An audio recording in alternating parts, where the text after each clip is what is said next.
नमस्कार. आपण आपल्या कुटुंबासाठी खूप सारी स्वप्न बघतो, बरोबर ना? पण विचार करा, त्यांच्या आर्थिक भविष्याची आपण तितकीच पक्की सोय केलीये का? तर आज आपण अशाच एका महत्त्वाच्या गोष्टीबद्दल बोलणार आहोत, जी आपल्या प्रियजनांना एक मजबूत आर्थिक कवच देऊ शकते, आणि ती गोष्ट म्हणजे टर्म इन्शुरन्स. खरं तर हा एक असा प्रश्न आहे जो आपल्या प्रत्येकाच्या मनात कधी ना कधी येतोच.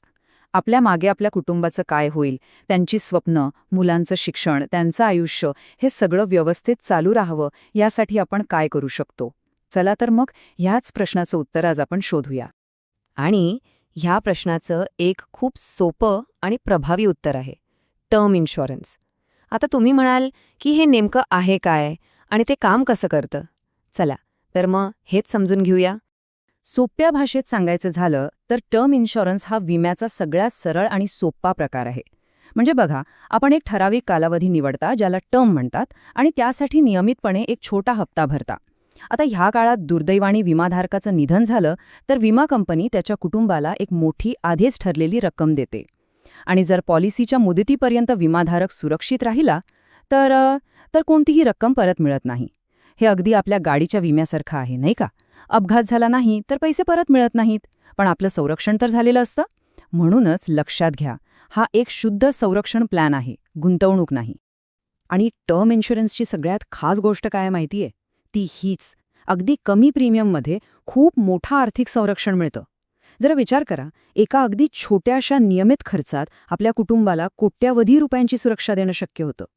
ठीक आहे, मग आता या आर्थिक सुरक्षा कवचाचे नेमके फायदे काय काय आहेत ते जरा विस्ताराने बघूया. सगळ्यात पहिला आणि महत्त्वाचा फायदा म्हणजे कुटुंबाला मिळणारी आर्थिक सुरक्षा. आपल्या अनुपस्थितीतही त्यांचं राहणीमान, मुलांचं शिक्षण हे सगळं न थांबता सुरू राहतं. समजा काही गृहकर्ज किंवा गाडीचं कर्ज असेल तर ते फेडायला मोठी मदत होते, म्हणजे कुटुंबावर कर्जाचं ओझं येत नाही. आणि या सगळ्या गोष्टींमुळे जी मनःशांती मिळते ती सगळ्यात मोलाची आहे.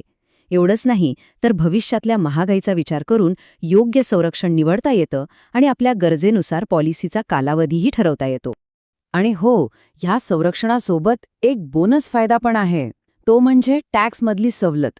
इथे ना दुहेरी फायदा मिळतो. कसा? तर एक म्हणजे जो प्रीमियम भरला जातो त्यावर इन्कम टॅक्सच्या कलम 80C नुसार टॅक्स वाचतो. आणि दुसरा, जो सगळ्यात महत्त्वाचा आहे, दुर्दैवाने क्लेम आला तर नॉमिनीला म्हणजे आपल्या वारसदाराला जी रक्कम मिळते ती पूर्णपणे टॅक्स फ्री असते. त्यावर 1 रुपयाचाही टॅक्स लागत नाही. बरं, हे सगळं ठीक आहे, पण आता येतो सगळ्यात मोठा प्रश्न की विमा संरक्षण घ्यायचं तर कितीचं घ्यायचं, म्हणजे कव्हर किती असावं? याचं उत्तर अर्थातच प्रत्येकासाठी थोडं वेगळं असू शकतं. पण यासाठी ना एक सोपा नियम आहे जो आपण लक्षात ठेवू शकतो. तज्ज्ञ सांगतात की आपलं जे काही वार्षिक उत्पन्न आहे त्याच्या किमान 10 ते 20 पट विमा संरक्षण असणं आवश्यक आहे. का? कारण ही रक्कम आपल्या मागे कुटुंबाला अनेक वर्ष आर्थिक आधार देते आणि वाढत्या महागाईचा सामना करायलाही मदत करते. चला, एका उदाहरणाने हे समजून घेऊया. समजा एखाद्या व्यक्तीचं वार्षिक उत्पन्न 5 लाख रुपये आहे, तर त्या नियमानुसार त्या व्यक्तीने किमान 50 लाख ते 1 कोटी रुपयापर्यंतचं टर्म इन्शुरन्स कव्हर घेणं अगदी योग्य ठरेल. पण थांबा, फक्त वार्षिक उत्पन्नाचा नियम पुरेसा नाहीये. आपलं विमा संरक्षण ठरवताना आपल्यावर असलेलं कर्ज म्हणजे होम लोन किंवा कार लोन, कुटुंबाचा दर महिन्याचा खर्च आणि मुलांच्या शिक्षणासारख्या भविष्यातल्या मोठ्या जबाबदाऱ्या या सगळ्याचा हिशोब करणं सुद्धा तितकंच महत्त्वाचं आहे. ओके, तर किती संरक्षण घ्यायचं हे तर कळालं, पण आता पुढचा प्रश्न, ते कधी घ्यायचं? आणि खरं सांगायचं तर इथे वेळेला खूप जास्त महत्त्व आहे. टर्म इन्शुरन्स घेण्यासाठी सगळ्यात योग्य वय मानलं जातं ते म्हणजे 21 ते 35 वर्षांच्या दरम्यान. यासाठी एकच साधा नियम लक्षात ठेवा, जितक्या लवकर तितकं चांगलं. याचं कारण असं की तरुण वयात प्रीमियम खूप कमी असतो आणि आरोग्यही चांगलं असल्यामुळे पॉलिसी मिळायला काहीच त्रास होत नाही, ती सहज मंजूर होते. आणि हेच बघा, या चार्टमधून किती स्पष्ट दिसतंय. 25व्या वर्षी प्रीमियम एकदम कमी आहे, तोच प्रीमियम 35व्या वर्षी थोडा वाढतो आणि 45व्या वर्षी तर तो खूपच जास्त होतो.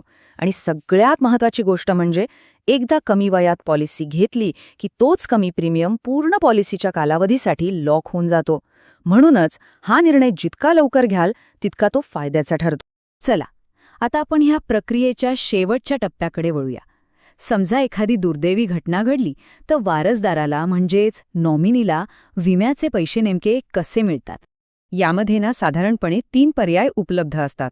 पहिला आणि सगळ्यात सरळ पर्याय म्हणजे एक रक्कमी रक्कम. यात विम्याची संपूर्ण रक्कम एकाच वेळी दिली जाते. दुसरा पर्याय आहे मासिक उत्पन्न. यामुळे कुटुंबाला दर महिन्याला एक ठराविक रक्कम मिळत राहते, ज्यामुळे घराचा खर्च चालवणं सोपं होतं. आणि तिसरा आहे मिश्र पर्याय. नावाप्रमाणेच हा दोन्हीचं कॉम्बिनेशन आहे, म्हणजे काही रक्कम एकरक्कमी मिळते आणि उरलेली रक्कम मासिक उत्पन्नाच्या स्वरूपात मिळते. कुटुंबाच्या गरजेनुसार यातला योग्य पर्याय निवडता येतो. तर या सगळ्या माहितीवरून एक गोष्ट नक्कीच स्पष्ट होते की टर्म इन्शुरन्स हा आपल्या कुटुंबाचं भविष्य आर्थिकदृष्ट्या सुरक्षित करण्यासाठी घेतलेला एक खूप सोपा पण त्याचवेळी खूप महत्त्वाचा निर्णय आहे.